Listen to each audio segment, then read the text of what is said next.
ไปที่กองประชุมหับห้องด้านละการวิสัยทัศน์ฮอดปี 2035 ยุทธศาสตร์การพัฒนาฮอดปี 2030 และแผนพัฒนาองค์การกวดสอบแห่งรัฐปี 2026 กองประชุมได้จัดขึ้นในตอนเช้าของวันที่ 7 พฤศจิกายน 2025 อยู่นครหลวงเวียงจันทน์โดยเป็นประธานร่วมของทานบุญเลิศเทพวงศารองประธานองค์การกวดสอบแห่งรัฐมีทานโทมัส ลามาอุปทูตประเทศลุกเซมเบิร์กมีทานโรเบิร์ตเดอ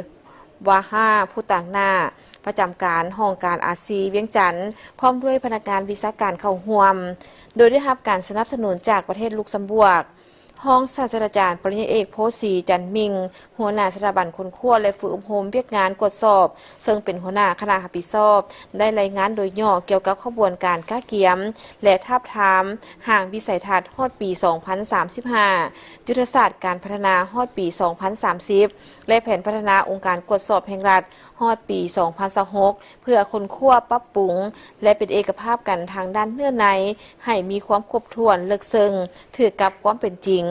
และให้สามารถทับห้องได้โดยเนื่องในต้นต่อของบทดังกล่าวแม้ได้กำหนดออกเป็น 6 วิสัยทัศน์และยุทธศาสตร์ในการพัฒนาองค์การกวดสอบแห่งรัฐคือยุทธศาสตร์การพัฒนาและปรับปรุงกงจักรการจัดตั้งยุทธศาสตร์การพัฒนาด้านบุคลากรยุทธศาสตร์การพัฒนาและสร้างความเข้มแข็งด้านวิชาการวิชาเฉพาะยุทธศาสตร์เวียกงานการสร้างและปรับปรุงนิติกรรมยุทธศาสตร์การพัฒนาพื้นฐานโครงสร้างและการหันเป็นทันสมัยและยุทธศาสตร์การร่วมมือและเชื่อมโยงกับสากลเพื่อเสริมขยายด้านตั้งหน้าปรับปรุงแก้ไขจุดอ่อนของโครงข้างสืบต่อสร้างการหันเปลี่ยนอย่างแข็งแรงลึกซึ้งและรอบด้านพร้อมนั้นผู้เข้าร่วมยังได้พร้อมการประกอบความคิดความเห็นเพื่อเป็นเอกภาพการรับห้องเอาด้านหลักการวิสัยทัศน์ฮอดปี 2035 ยุทธศาสตร์การพัฒนาฮอดปี 2030 และแผนพัฒนาองค์การกวดสอบแห่งรัฐฮอดปี 2026